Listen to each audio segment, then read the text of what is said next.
कितना बदला इसी टेक्नोलॉजी से जहर बुरा। हिंदू मुसलमान आरक्षण के विरोध, जहाँ देखो वहीं तीज करा रहे हैं, जहाँ देखो वहीं जागरण, जहाँ देखो वहीं पर कथा, जहाँ देखो वहीं पर कर्मकांड। एकदम नशे में, लोगों को एकदम नशे में डुबो दिया। इसलिए अपनी रोजी रोटी, बाल बच्चों, किसी का उसको परवाह नहीं, सब उसको छोटा लगता है, वो अगले जीवन की तैयारी कर रहा है। आइए सजल जी, अगले जीवन की तैयारी कर रहा। कहा जाता है ना, अरे इस जिंदगी में तो क्या करना है, पिछले जीवन में जो तुमने जो पाप किया था उसी के अनुसार भगवान ने तुम्हें जन्म दिया। इस जिंदगी में तुम्हें कुछ करने की जरूरत नहीं, अच्छा काम कर लो इस जिंदगी में, यानी जो कहा जाए वो कर लो, हो सकता है अगली जिंदगी तुम्हारी ठीक मिल जाए। इसमें समाज इसमें फंस गया है। We don't believe in transformation, we don't believe in past life, we don't believe in reincarnation. We believe one life, we have our freedom, we have our individuality, we have our choice, we have our rights, equal rights। वो हम तो किस तरह इसका कितना असर पड़ा और आपके जरिए ही काउंटर किया जा सकता है। जब तक करोड़ 2 करोड़ों लोगों को हम नहीं उतारेंगे और बौद्ध धर्म को एक धर्म में समझे, एथिक्स है, मैं फिलॉसफी मतलब है कि कोई कंठी माला पहनाने वाला नहीं है, और नीचे ऊपर इसमें कुछ नहीं है, जो कुछ है यही है। मैं तो नीचे ऊपर मानता ही नहीं हूँ। कुछ लोग डिप्रेस होकर के आते हैं, का क्यों भाई, अरे यही जिंदगी है यार, जी लो, मजबूती से जी लो, ताकत से जी लो, क्यों परेशान। दोबारा ये सब मिट्टी मिल जाएगी, कोई नहीं आता। कोई स्वर्ग से, कोई नरक से लौट करके आके हिसाब दिया है क्या आज तक किसी को? एक आदमी लौट करके स्वर्ग नरक से आया, हिसाब दो, तो तुम भाई चिंता में रहो। किस बात की चिंता है? तो many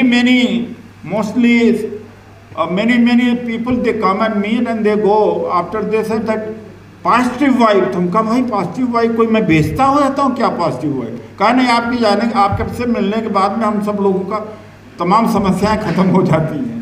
तो anyway, observation of the people. तो एक कहना है, अब रिजर्वेशन बचाना है, तो अभी भी बहुत कुछ है, ये जल्दी में बेचने में लगे, लेकिन एक तभी रोक पाएंगे जब इन्हें लगेगा कि इनका वोट खिसक रहा है। एक समय ऐसा था कि जब हम वोट खिसकाने की स्थिति में थे और एक कर्मचारियों अधिकारियों के माध्यम से ही 5 आरक्षण विरोधी आदेश की वापसी की लड़ाई जब हमने लड़ा था, तो हमने केवल कर्मचारी अधिकारी नहीं जोड़ा था, कर्मचारी के माध्यम से उसके गांव, उसकी बिरादरी, उसकी जाति को जोड़ा था। तब जाके वोट प्रभावित होने लगा, और तब जाकर के 5 आरक्षण विरोधी आदेश को वापस करने के लिए 3 कॉन्स्टिट्यूशनल अमेंडमेंट किए गए थे। First amendment, 81st amendment, 82nd, 85th amendment, 3। आज तक 25 साल 22 साल में जो भी समाज को दिया गया, इस परिसंघ के अलावा किसी ने समाज को नहीं दिया। अशोक निर्वाण जी कह रहे हैं, अगर किसी ने दिया हो तो मैं डिबेट करने के लिए तैयार। अरे इतने झूठे हैं, फाइल लेके जाएंगे, मैं प्रमाण के साथ आया हूँ, और मूर्ख लोग बैठे हुए, हमारे पढ़े लिखे लोग मूर्ख लोग, फला जज से मैंने ये बात कर लिया, उससे ये डिबेट कर दिया, और कागज लेकर के। अरे ऐसे भी मूर्ख बनाने वाले हमारे लोगों में, समझ रहे होंगे आप लोग कि मैं बिना प्रमाण के कुछ नहीं बोलता हूं, जबकि कोई प्रमाण होता ही नहीं। भाई देखिए, जो जीवन को प्रभावित न कर सके, न उसकी बात में जाना और न उसको मानना चाहिए। हमने जीवन को प्रभावित करने की बात करी, आरक्षण बचाया। उस समय आरक्षण अगर न बचाए हम लोगों होता तो उसी समय खत्म होता। लाखों लाखों की नौकरियां बचाया, जीवन प्रभावित किया, आय का जरिया पैदा होते रहने की लड़ाई लड़ी। हमने 4 नवंबर 2001 को 10 लाख लोगों को परिसंघ के बैनर के नीचे उस समय बौद्ध धर्म की दीक्षा ग्रहण करने का एक आह्वान था। बड़ा जुल्म हुआ, अत्याचार हुआ, बीजेपी की सरकार थी, चारों तरफ दिल्ली सील कर गई थी, रेलवे स्टेशन पर उतरने नहीं पाए थे, 12-13 हज़ार पुलिस लगाई गई थी, और हमने फिर भी लाखों लोग बौद्ध बने।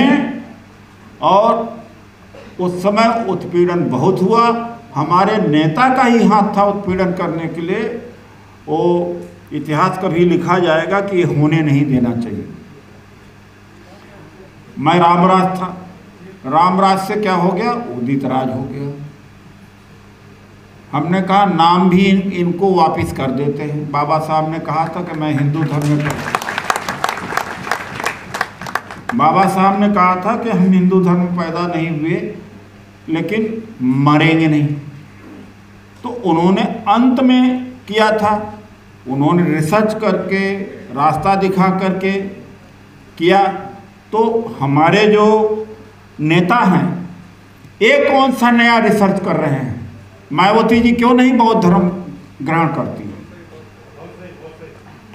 इनको तो सबसे शुरू करना चाहिए था, काशीराम जी को भी करना चाहिए था, रामदास अठावले जी को भी, खैर बुद्धिस्ट है, रामविलास पासवान जी को करना चाहिए था। जो वो रिसर्च करके कर गए हैं, जो रास्ता दिखाई दिए गए, उस रास्ते पर तो सबसे पहले इनको चल देना चाहिए था, ताकि पूरा समाज इनके साथ चलता। अगर अब चलें भी तो कोई फायदा नहीं, उम्र निकल गई 50 साल 40 साल से राजनीति में। अगर ये भी चले होते तो भारत बदल गया होता, अब तक बहुजन समाज बदल गया।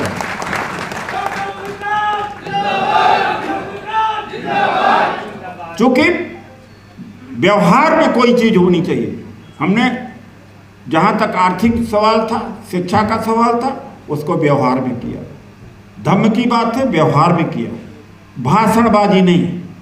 एक कहते हैं मैं प्रमाण लेके घूम रहा हूं ईवीएम के खिलाफ। अरे ईवीएम की लड़ाई छोड़ दो भाई, कांग्रेस लड़ेगी, सपा लड़ेगी, और टीएमसी लड़ेगी, मूर्ख बनाते हो। अरे तुम तो आरक्षण की लड़ाई लड़ो भाई, जो जिस लायक हो तुम। धर्म की लड़ाई, बौद्ध धर्म की दीक्षा ग्रहण कराओ भाई, परिवर्तन कराओ, जीवन को प्रभावित करो, जीवन को बदलो, गुमराह न करो। यहाँ गुमराह कर रहे हैं। अरे भाई ईवीएम की लड़ाई हमारी है क्या? हम कोई राजनीतिक दल है? कर्मचारियों से ईवीएम की लड़ाई लड़ी जा सकती? केवल पैसा इकट्ठा करना, गुमराह करके रखना, और लोग उसी में मस्त रहते हैं।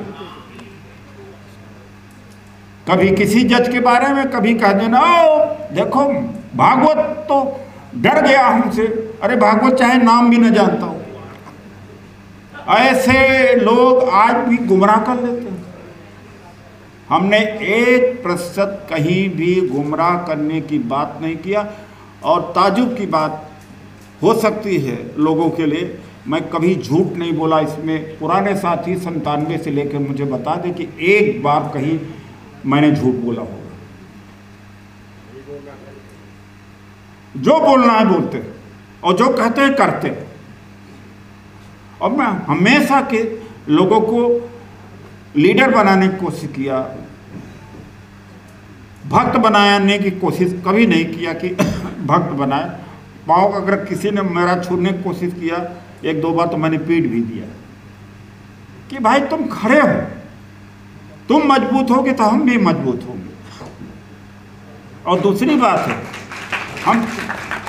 हम मूर्ख तुम्हें बनाए तो फिर दूसरों से भिन्न क्या? मैं उन्हीं के साथ, मनुवादियों के साथ ही हो जाए। तो ये बात है। तो ये है आज हम लोगों का कि हमने जीवन बदलने का काम किया, असली काम किया। और किसी ने असली काम, यही अगर संदेश आप लोगों के माध्यम से पूरे देश में जाए तो जो भंते जी मौर्य जी कह रहे हैं कि 10 करोड़ 5 करोड़ लोगों को, तो फिर से एक आह्वान किया जाए, 1 करोड़ लोग दिल्ली में इकट्ठा किया जाना चाहिए।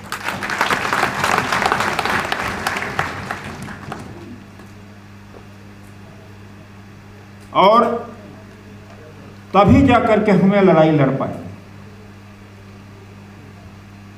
अब तो सब कुछ हमारे हाथ से जा रहा है। जब खत्म ही हम लोग हैं तो कम से कम कहते हैं ना, आदमी जाते जाते कम छटपटाता तो है। जब मरता नहीं, मरता देखता है, मार के तो मरता है। अरे मार के तो मरे हम लोग। इस समय जो हालत है, बार बार में जेल बंद करना, तीस्ता से तलवार को, जो भी मानवाधिकार की, जो आदिवासियों की लड़ाई लड़ रहे हैं, उनको जेल में बंद कर दिया जा रहा है। जो महंगाई के खिलाफ है उनको जेल में बंद किया जा रहा है। और एक बात है, जैसे हमारे शंभू कुमार जी कहते हैं, शंभू जी हो यहाँ, शंभू कुमार जी कहते, 2 एजेंट आरएसएस के आपके घर में हैं, उनको घर से बाहर निकाल दीजिए। एक टेलीविजन और एक अखबार। ये दिन भर दिमाग खराब करते हैं टेलीविजन। तो मनोरंजन वाला पार्ट आप देख सकते हैं, लेकिन इनका जो बहस है उस पार्ट को देख करके अपने लोगों को रोकिए नहीं। आप लोग तो खैर जागरूक हैं। अखबारों में आप देख सकते हैं कि इन्हीं का आता है। ये कहा जाता है ना कि जिसमें अपना चेहरा न हो उस आईना को से क्या मतलब। यानी इन अखबार में, टेलीविज़न में हम लोगों के बारे में तो कोई चर्चा होती ही नहीं। तो फिर हम क्यों उसमें बेगाने के शादी में अब्दुल्ला दीवाना बने हुए हम, जहाँ एक साउंड वहाँ से बोल रहा तो दूसरा साउंड उसका जवाब दे रहा, आपस में ही लड़ाई कर रहे हैं। और मस्त हम लोग हैं, देख हम लोग रहे। क्यों भाई इधर जी? तो मुझे यही हमारा है कि आज दिन भर हम यहाँ रहेंगे, सबके सुझाव लिए जाएंगे, कुछ अच्छे सुझाव आने चाहिए। देखिए भाई, अपने विचार रखने लगोगे, अपनी भावना रखने लगोगे तो 700 लोगों को कहाँ बुलवाया जा सकता। विचार, एक्शन प्लान, क्या एक्शन कर सकते हैं, एक बात। दूसरी बात यह है कि आप लौट करके, जैसे AR सिंह जी ने मध्य प्रदेश में बहुत अच्छा कार्यक्रम कराया, महेश्वर राज जी ने कराया हैदराबाद में, और झारखंड में अलाव जी ने बहुत ही बेहतरीन कार्यक्रम कराया। विजय शंकर जी, शशिकांत जी ने मधुबनी में कराया। ऐसा गुजरात में भी हो, और बम्बई में प्रीतम अठावले जी कराने जा रहे हैं। उत्तराखंड में भी मदन लाल जी से आग्रह है, कलसोत्रा जी हैं। उत्तर प्रदेश में मंत्री जी से भी मैं कहूँगा और साथियों से कि वहाँ भी किया होना चाहिए। और राजस्थान में भी उसकी भी भूमिका बनी हुई है।